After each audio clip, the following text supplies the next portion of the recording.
let's get back, jump right back into the battle. 10 days are over. Day number 11. Who becomes the commander?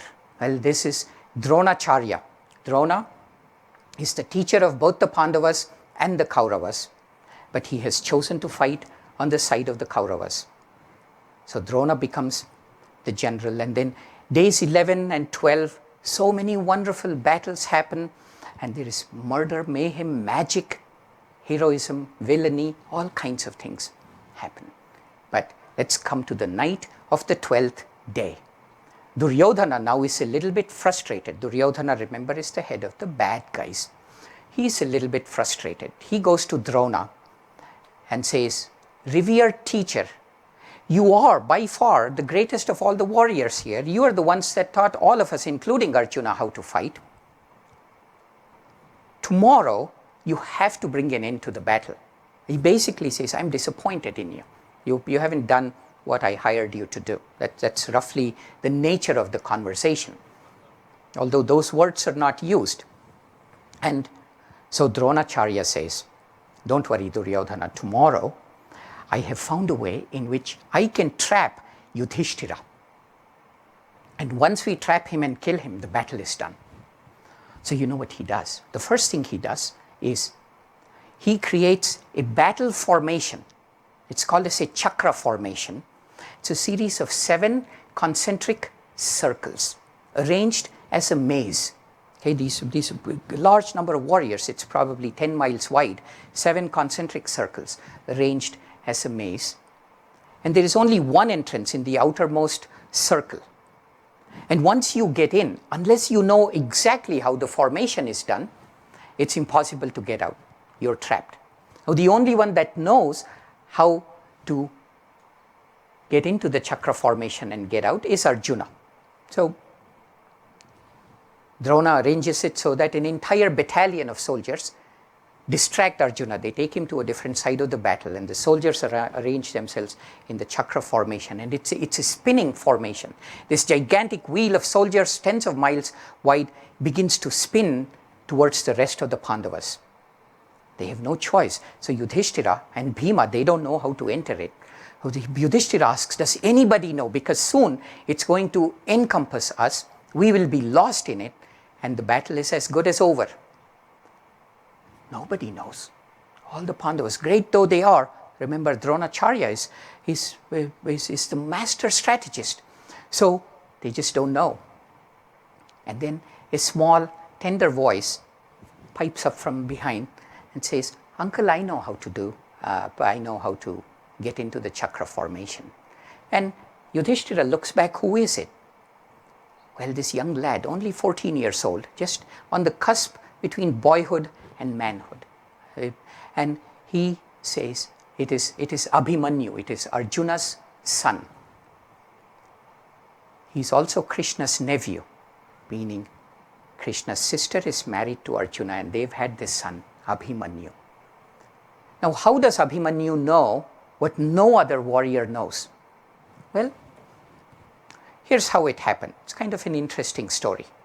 In India, what happens is when women get pregnant, after they hang around with their husbands for about the first 6 months of pregnancy, but when really the pedal hits the metal in the last trimester, husband, you don't know how to take care of me, I'm going to go back to my mom. Now the last 3 months, they go to their mother's house because they know the mother, the father, the brothers, the sisters, that she will be doted on and she'll be taken care of through her pregnancy. And this still happens in many Indian families. Perhaps my Indian friends back there can nod or disagree with me, but this is a very common custom. So it was that Arjuna's wife went back to her family. Who is her family? Krishna, of course. So one afternoon, she had eaten and she was experiencing some discomfort, and she badly wanted to sleep, but she couldn't sleep. So she calls Krishna over, says, Krishna, brother, come here. I'm having difficulty falling asleep. Tell me a story. And they got Krishna off guard. If you just think about it, somebody calls you and says, tell me a story. It's like you got to prepare for it. So Krishna doesn't know. So he says, well, my objective is to put her to sleep. Let me tell her a boring story. So he begins to tell how to break into the chakra formation. And so Krishna's sister, she says, okay, you deploy your soldiers this way. Okay, makes sense. And then Krishna describes how to get in, how to break all through to the center of the chakra formation. And then the stops, and Subhadra, the sister, is fast asleep. Says, okay, mission accomplished. I got things to do. And then another voice pipes up. It says, keep going. And Krishna's, who's this? And then he realizes that the baby in the womb, Abhimanyu, had been listening to this whole time. Subhadra was asleep long time ago. As soon as he said chakra formation, she fell asleep. So all this while, this young child in the womb, unborn child, was saying, So back to the battlefield, as this spinning 10-mile wide wheel comes relentlessly towards the Pandavas, Abhimanyu, the child, tells the story. Uncle, this is how I know. Trust me, I know how to get in. So Yudhishthira has no other recourse, says, okay, you go in and we'll come right behind you so that you won't get trapped inside because you know how to lead us. But so Abhimanyu goes in, but there's just a narrow opening. You got to catch it, otherwise the whole thing's spinning. He goes in, and immediately what Drona does is he puts a man named Jayadratha to guard the entrance of this great chakra formation. Now this Jayadratha is an interesting guy. I need to tell you about him. He's very tall, as even by today's standards. He's very tall. He's well over 7 feet. And he hails from a northwestern province called Gandhara, which we know today as Afghanistan. And he's a bit of a sneaky guy. He's not really the best of warriors. In fact, he's a bit of a coward, just, not to put too fine a point on it.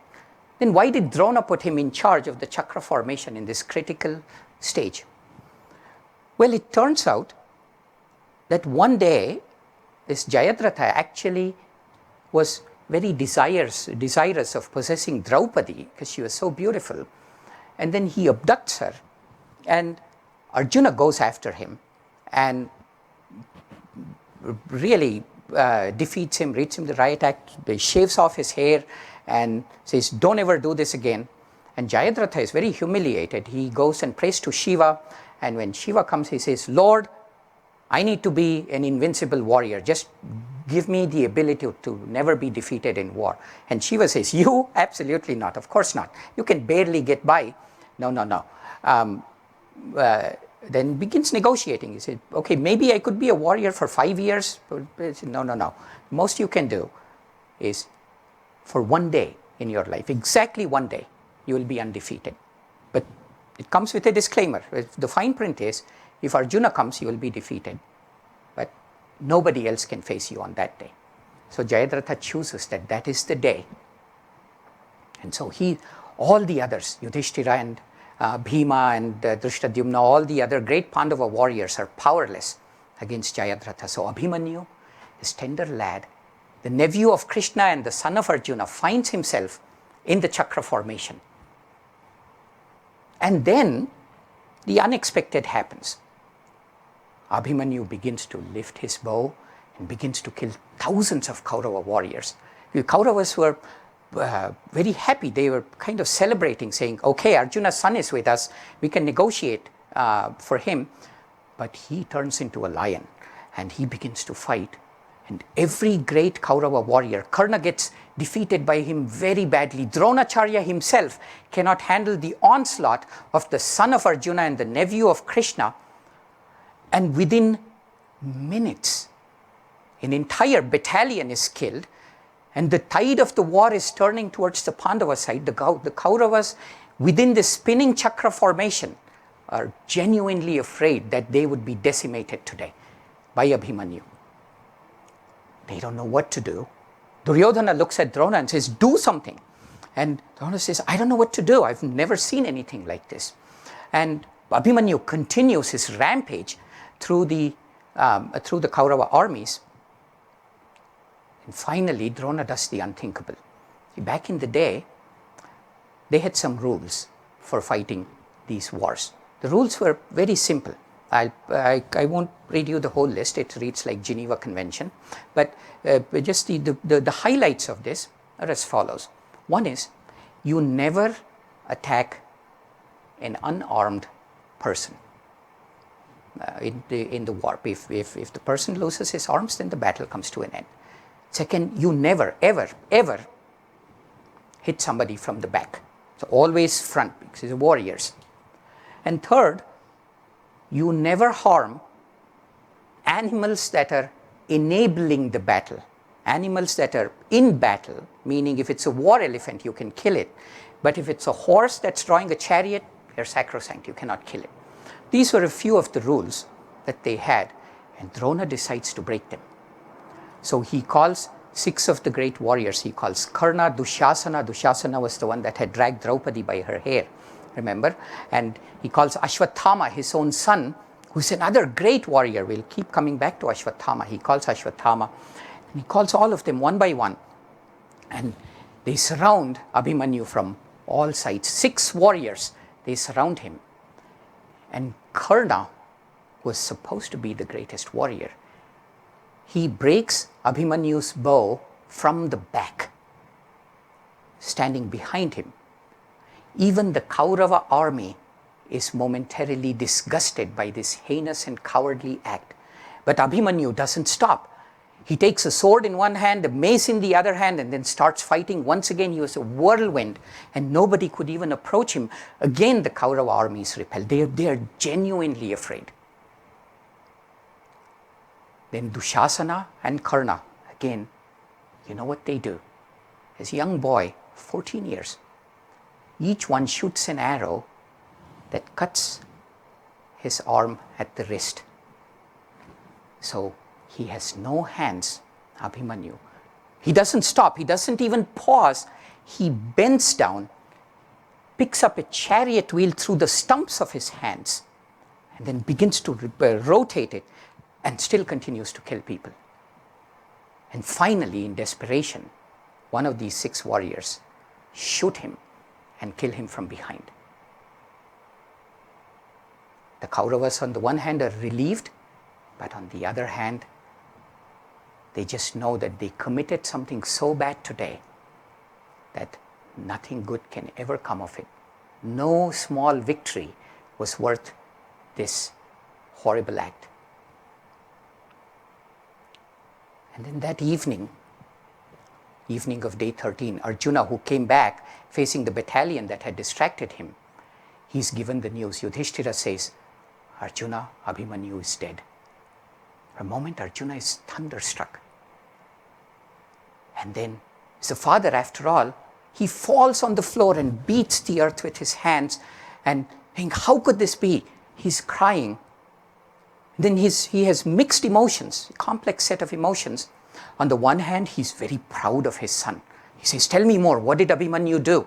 And he says, what greater end for a Kshatriya than to fight in a war like this? And on the other hand, as a father, his heart breaks. He says, tell me more, what did he do? And then they said, this is what he did.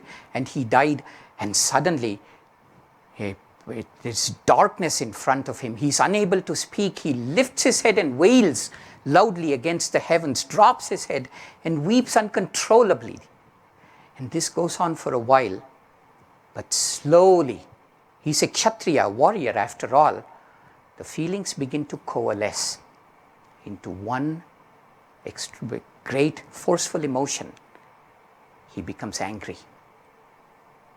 And he says, in a quiet tone, he says, tell me who was responsible for Abhimanyu's death.